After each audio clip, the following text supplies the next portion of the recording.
Hello, welcome back to the channel for physics, and today we're gonna be continuing what we did in the last few videos, except with like a different example. So in the last few videos we looked at when there's like a string or more than one string, but they're all on flat ground. This it's a pulley system, right? So imagine like an elevator, right? Like how that work, right? Like elevators used to have pulley systems, right?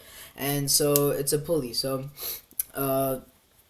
we're going to be talking about how we can find T and A from here. So how a pulley works is there's just one string, and this one string has and what we discussed is one string can only have one specific tension. So the tension here and the tension here is all going to be the same. The tension is always going to be T in this entire string. The tension is T.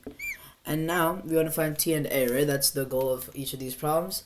And so we can start by writing down our formulas, right? So here, let's start by this block because that's easier, right? So this is moving horizontally, right? It's on ground, so there's no relevance about vertical movement, but you have to look at horizontally, right? So here we can write our equation T minus, well, there's no force going this way, right? The other way, so minus 0, I guess, is going to be equal to 3A, right? So T equals 3A, right? That's what we know. Now, we're going to have to write an equation for this one so we can find T, right? And so we can write here, well, what's the force going down here? This is working vertically now. Now here there's no horizontal discussion. Here it's only vertical, right?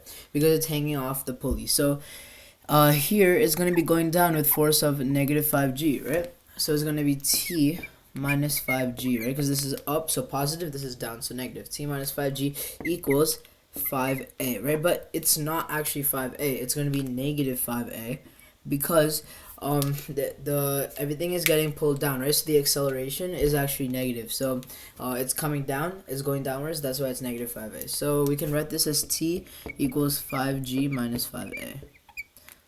Now we can solve this, right? Because we can substitute in A. T is 3A. So 3A equals 5G minus 5A, right? Now, this comes here, 8A equals 5G, right? And we could just write it in terms of G for now. So A is going to be equal to 5G over 8. Right? So now that's what we found as, let me just make sure my math is correct, 5, 8, yeah, 5G over 8. That's our acceleration here.